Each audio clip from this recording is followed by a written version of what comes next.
All right, so welcome everyone. I'm Ivy Rivera. I'm a psychic medium and a Taino Arawak. I own a school called the Ivy League Psychic Academy. That's about 9 years old. It is now international and online. We teach everything from psychic mediumship to Reiki to astrology and a million things in between, so check it out.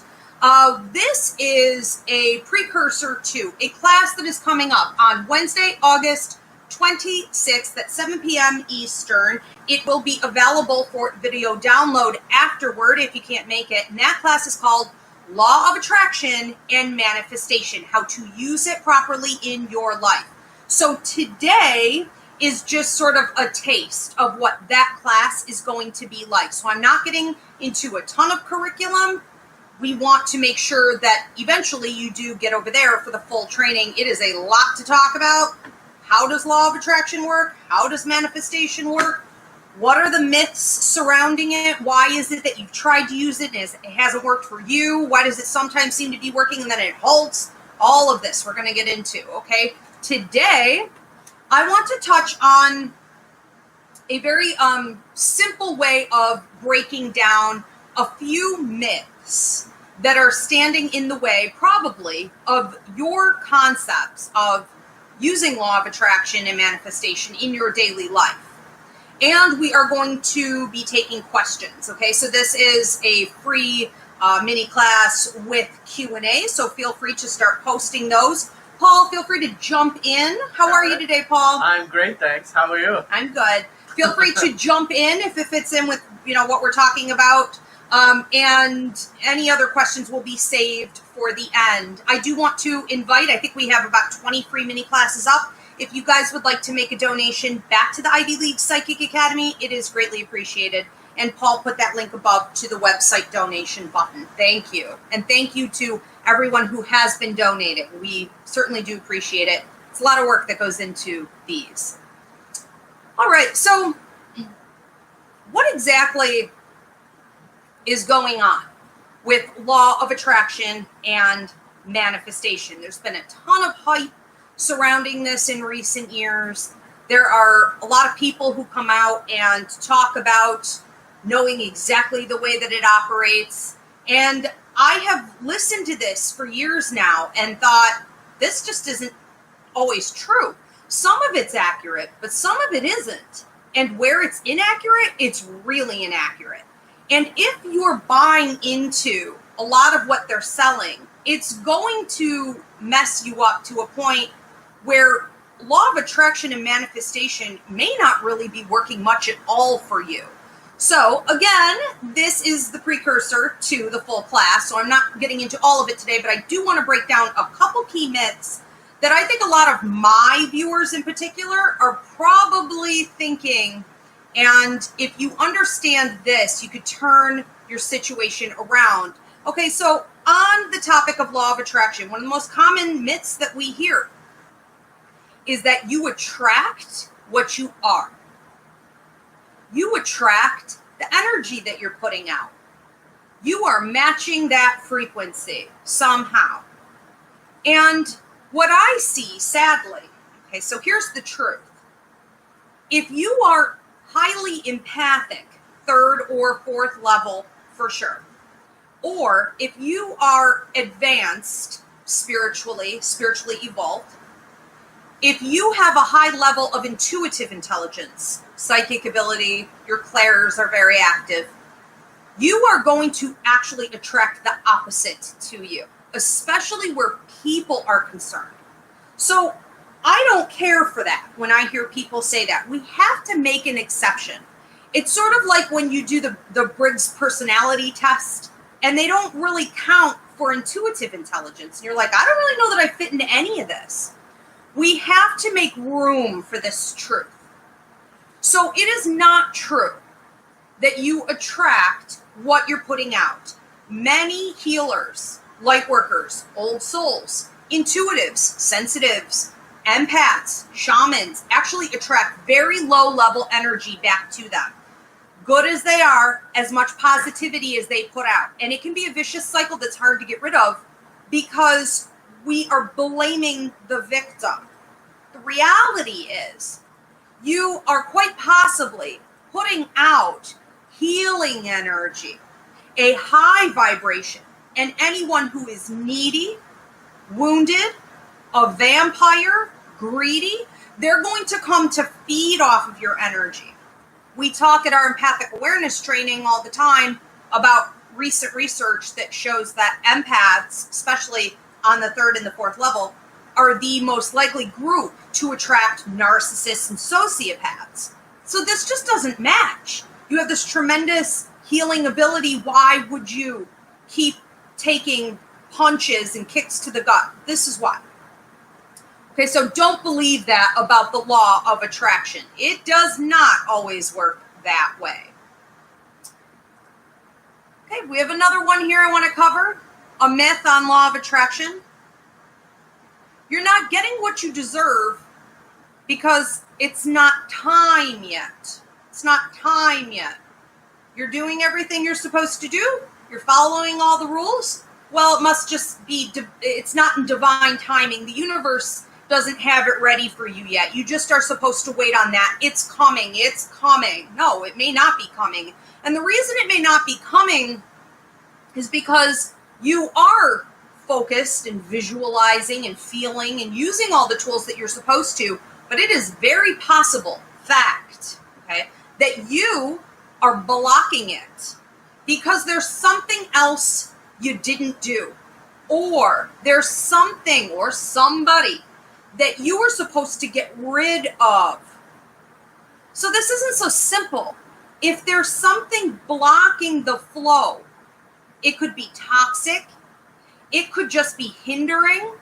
You can't receive what is meant for you to receive.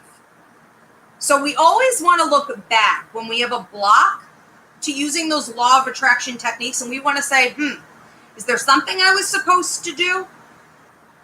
Now, often around this time, people not only feel that law of attraction isn't working for them, they also feel that they've been cut off from their spirit guides or from their ancestors. They feel intuitively really off base. They may become very addicted to tools and crystals and, all kinds of things. They think they need to stay afloat. That's a sign that there's something blocking the flow there. It should be easier than that, okay? We're going to move on to manifestation. So here's a myth. If you can dream it, you can have it. Or you can achieve it. And when they're talking about dreaming it, they're usually talking about being able to visualize it in your mind's eye.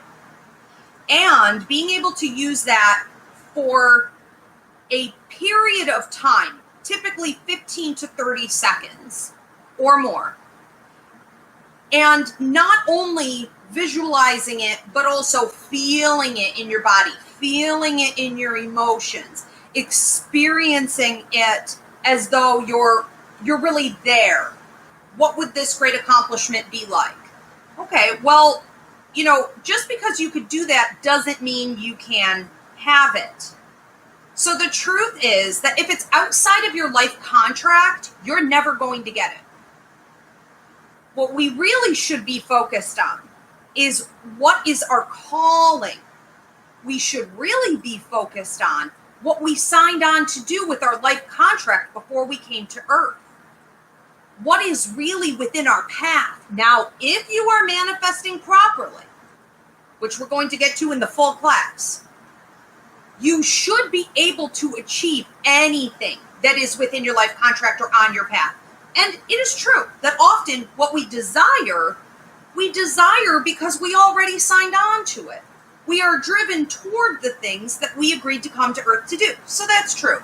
But a lot of people out there don't. A lot of people out there just want money, they want fame, they want a certain lover. You want to achieve something that is not within the bounds of what you signed on to do. I can assure you it's never going to happen.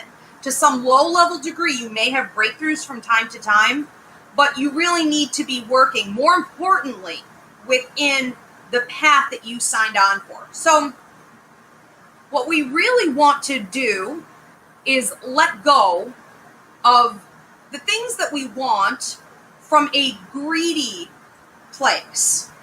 we want to always ask, why is it that I want this thing? And if you're finding that your answer to that is low level, it's a low level answer, it's low level energy, because you're materialistic, or you have lust for this person, or society and your parents have told you that you're supposed to want those kids and a marriage and that house. If that's really your answer, you may as well give up and dig deeper and find out what it is that you authentically have passion for in this life. Then your manifestation will become very, very easy. So we have another myth. If you visualize hard enough or often enough, you will attract that person or that situation to you. And it becomes almost like a competition between you and the time clock, and a test of endurance. How long can you visualize this? How often can you think on it? How can you push out other thoughts and just focus right there and not allow for anything else in? That is not necessarily going to work. It shouldn't be that hard if you are within your life contract and the realm of possibilities for it being for you. This can actually work against you. So we don't want to overthink. We don't want to hold on too tight. We don't want to over visualize, because the truth is that if what you want belongs to someone else and you cannot have it, or if you have not earned it karmically, or if you are overthinking it so much that you have created a needy attachment to it, you're actually pushing it away. It is either not yours, or you can't have it when you're grasping like that. I use the example with my students. When I talk about clients, I always say, we have some people that come in and genuinely want a reading. They desperately even want to talk to a deceased loved one, or they are almost in dire need to hear about a specific area of their life, their money, their love life, their health. But when they come in for the reading, it's a blocked energy. That information is not at all what's coming through for them. Why does that happen? Because of the neediness, because of the clinging. That creates a block in any area of your life. Think of the kid back at school who always wanted to have friends, but was kind of a nerd, right? So they tried super hard, and they just became more annoying, and they got pushed away even further. You have sympathy for that kid, but that kid's not going to ever make it to the popular table.